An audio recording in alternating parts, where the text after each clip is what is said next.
मनीष जी आपसे बात शुरू करूंगा, फिर राजनीतिक लोगों के पास जाऊंगा। कांग्रेस प्रेसिडेंट ने कहा कि अगर राजनीति करनी है तो सफेद पहनिए, भगवा पहन के सियासत नहीं करो, बाहर जाओ। सियासत में कौन से रंग का कपड़ा पहनने ये कांग्रेस तय करेगी। ये कोई संविधान सभा में तो पारित हुआ नहीं था प्रस्ताव। मनीष जी।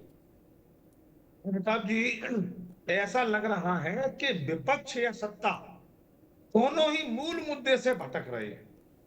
मुद्दे कहां है और कहां चल रहे हैं, इसका एक स्पष्ट तर्क यह है कि अगर आज भाजपा की सरकार या एकनाथ शिंदे की सरकार महाराष्ट्र में है तो वो रेलिवेंट मुद्दे उठाए ही नहीं जा रहे। होना क्या चाहिए कि मराठा आरक्षण पर क्या होगा, ठीक है, एमएसपी का जो नारा आप पूरे देश में लगा रहे थे, उस एमएसपी की बात क्यों नहीं हो रही। भाई इसका मतलब तो है महात्मा गांधी तो कपड़े ही नहीं पहनते थे, उनके बारे में कांग्रेस क्या सोचती होगी, या जो राजा महाराजाओं के कपड़े पहनते हैं उनके बारे में कांग्रेस क्या कहती है। ये मजे की बात है, ये वही खड़गे साहब हैं जिनके परिवार के लोग या जिनके दक्षिण में लोग कहते थे कि सनातन तो ये बीमारी है, ये है।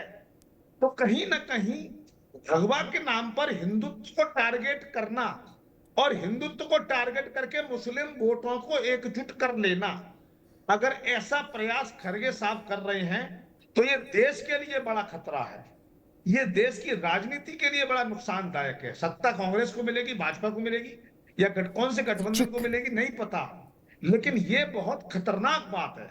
ठीक बात मनीष जी। विवेक जी, ये बात हजम नहीं हुई कि पता है बड़े बूढ़े नेता हैं खड़गे जी, लड़के बोले समझ में आता है, इतने बड़े बूढ़े होके वो कह रहे कि ना सफेद पहनो तो राजनीति करो, नहीं तो बाहर जाओ। ये बात समझ नहीं आई। और योगी आदित्यनाथ न पहले व्यक्ति है ना अंतिम व्यक्ति है भारत में जो विधायिका में आए हैं चुनकर जनता से गेरुए वस्त्र के साथ। बहुत पुराना इतिहास है विधानसभाओं का और संसद का। विवेक जी, ये कांग्रेस कैसे तय करेगी कि भाई ये कलर अलाउड है, ये अलाउड नहीं है।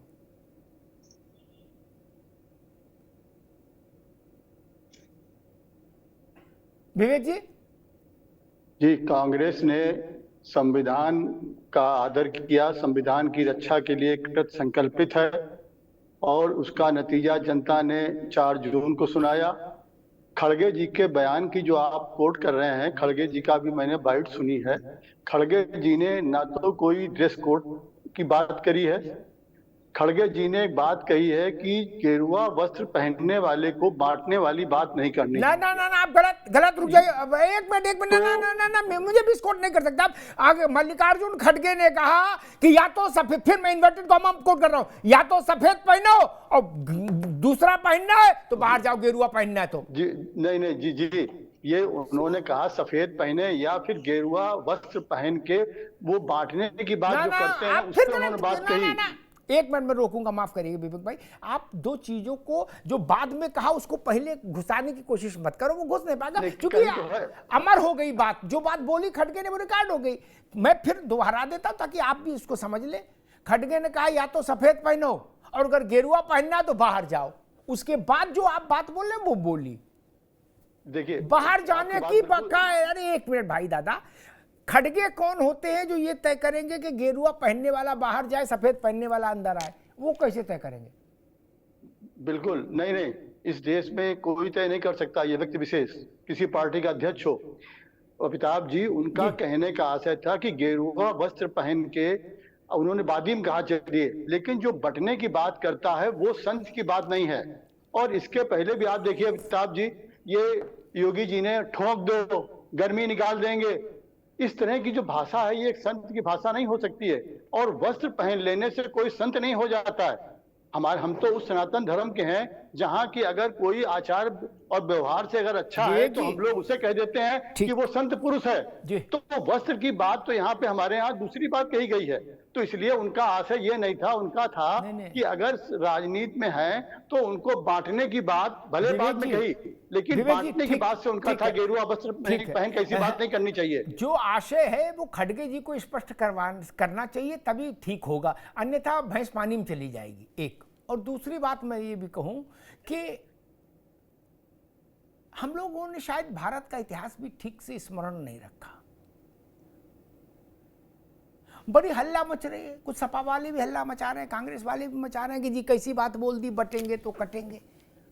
ऐसा लग रहा है जैसे नादिर शाह टाइप का कुछ सीन क्रिएट करना चाह रहे हैं विपक्ष वाले। मैं एक नाम लेता हूं, अशोक जी, वो नाम आपके भी संज्ञान में रहना चाहिए। समर्थ गुरु रामदास सन्यासी थे क्या? लेकिन वो बात यही कहते थे विवेक जी, चुनाव महाराष्ट्र में हो रहा है इसलिए समर्थ गुरु रामदास मुझे याद है, वरना हम यहां के भी संतों के नाम ले सकते थे क्या? शस्त्र और शास्त्र दोनों साथ में रखते थे। और एक बात जान लो, औरंगजेब को पानी पिलाने के लिए, औरंगजेब को हैसियत बताने के लिए पश्चिमी उत्तर प्रदेश आए थे समर्थ गुरु रामदास, और जाटों की एक बड़ी महासभा को उन्होंने उत्प्रेरित किया था कि कमर कसो और मुगलों पर टूट पड़ो, और जब तक बिल्कुल सफाया न कर दो तब तक मत रुकना, और गंगा जल से संकल्प कराया था। वो संत नहीं थे। खड़गे जी होते तो उनको भी खारिज कर देते। गजब बात करते हो। खड़गे होते तो समर्थ गुरु रामदास को भी खारिज कर देते। आप महाराष्ट्र में चुनाव है, आप कांग्रेस बोल दे कि समर्थ गुरु रामदास को हम खारिज करते, शिवाजी के गुरु को। उन्होंने ही शिवाजी पैदा किया भाई मेरे। उन्होंने कभी ये नहीं कहा नमो नारायण नमो नारायण नमो नारायण, बच्चा मौज करो, आनंद करो, कल्याण हो, सबका कल्याण हो, रसगुल्ले खाओ। नो, उन्होंने कहा शीश काटकर हाथ पर रखो, ये भारत के लिए बलिदान करने का समय है। वो संत नहीं थे। गजब बात है, आज के कांग्रेस वाले लोग होते, विद्वान विपक्षी नेता होते, तो रामदास उनको समर्थ गुरु रामदास को भी कहते भाई इनको जेल भेजो, इन पर मुकदमा डालो। गजब बात है। संत का मतलब ये किसने आपको बता दिया कि संत का मतलब राधे राधे? कभी नहीं रहा, कभी नहीं रहा। संत कायर नहीं हो सकता मित्र। डब्बू और कायर संत होगा क्या विवेक जी? ये इसीलिए मैंने कहा फाउल खेल गए। समर्थ अमिताभ जी जरा एक मिनट मौका। जी जी, आपने जो बात करी है वो देश काल की परिस्थितियां उस समय क्या थी, संत को यहाँ उनको खारिज करने की बात नहीं है। आज की परिस्थितियां क्या हैं उस हिसाब से आप देखिए, उस परिप्रेक्ष्य में आज हम लोकतंत्र में हैं, उस समय क्या देश काल की परिस्थितियां अलग थी। तो उन्होंने जो आह्वान किया उसके लिए खड़गे जी होते तो वो उनकी भी बात लगा देते। लोकतंत्र में ठीक है, ठोक दो, ठीक है विवेक भाई, ये भी निकाल देंगे। ये भाषा लोकतंत्र में एक संत की तो नहीं समझ में आती है। आप पास कानून है, आप उसके अमल कर सकते हैं, उसके हिसाब से कर सकते हैं, आप मुख्यमंत्री हैं विवेक भाई। ठीक है, हमने कानूनों का असर भी देखा। कानून शब्द के हमने 2013 का मुजफ्फरनगर दंगा कवर किया विवेक जी। क्या जी, आप सब लोग तो टीवी सुनते हो, अखबार देखते हो, है? हम तो वहां घूमे हैं पांव पांव, हमको नहीं पता कौन सा देशकाल परिस्थिति चल रही है, हमको भी पता है मित्र। मदनी बंधुओं को आपने सुना, चाचा भतीजे को, अरशद मदनी और महमूद मदनी। खड़गे जी के कंठ में कभी वाणी नहीं आई उनके लिए क्या? अभी मैं सुन रहा था एक बयान जमैयत का, खड़गे बोलेंगे उन पर कि अगर वक्फ का बिल पास हो गया, अब सुनिए विवेक जी, अब आप नहीं बोलेंगे, आपके भी कंठ सूख जाएगा, मतलब कांग्रेस का, आपका नहीं। अगर वक्फ का बिल पास हो गया तो हम इस संसद की दरो दीवार हिला देंगे इंशाअल्लाह। ये क्या है? वो भी तो धार्मिक हैं। ये क्या है? उनकी गिरफ्तारी की मांग करेंगे आप? नहीं कर पाएंगे। अभी चुनाव हो ना, कैसे मांग कर दोगे? मदनी छोटे आदमी नहीं ना, वो चाचा भतीजे पावरफुल है। ये काम तो मुख्यमंत्री, अरे आप क्या करोगे फिर? ये आप योगी को तो सलाह दे, योगी को राजनीति से बाहर कर सकते हैं, लेकिन मदनी पर कंठ सूख जाएगा। इसी के कारण कांग्रेस इस स्थिति में आ गई। देखिए, कहने की बात नहीं है, कार्रवाई की बात है, उनको कार्रवाई करनी चाहिए। अगर वो गलत हो तो आप मांग कर दो ना विवेक बाबू, मैं तो कह रहा हूं आप साहस जुटाओ और कहो मदनी के खिलाफ कार्रवाई की जाए। कांग्रेस मांग करती है, आप मांग करो, फिर मैं आनंद दुबे को घेरता हूं। आप मांगो, बोलो ये शब्द। मांग की बात आपकी बिल्कुल सही है, लेकिन आज आप मुंह से तो बोलो भैया।